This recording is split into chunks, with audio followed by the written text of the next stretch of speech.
এই পাঁচটা শর্ত যদি পাওয়া যায় মুহূর্তেই আপনার দোয়া আরশে যে নক করবে। এক নাম্বার শর্ত আকলুল হালাল, হালাল খাওয়া। কি খাওয়া? আমরা দুইটাই খাই, হালালও খাই হারামও খাই। বেশি খাই কোনটা? হ্যাঁ, কি খান? আমি কই নাই কিছু, আপনারাই কইছেন। নিজের উত্তরে নিজে ধরা না। হারাম খেলে তো দোয়া কবুল হয় না। লা ইয়াদখুলুল জান্নাতা জাসাদুন গুযিয়া বিল হারাম।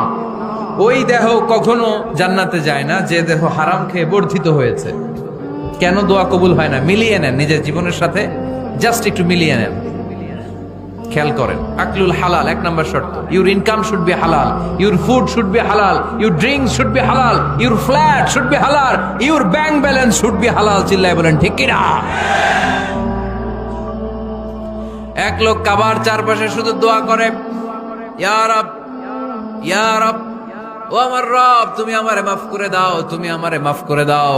এই সাহাবীর কান্নাকাটি দেখে, এই লোকের কান্নাকাটি দেখে অন্য সাহাবারা বলল, আজকের সব সওয়াব এই লোকে নিয়ে যাবে। সব সওয়াব তো আজকে উনার। এর দোয়া কবুল। আল্লাহর হাবিব বললেন, ওয়া মাতআমুহু হারাম, ও যা খায় হারাম খায়, ওয়া মাশরাবুহু হারাম, যা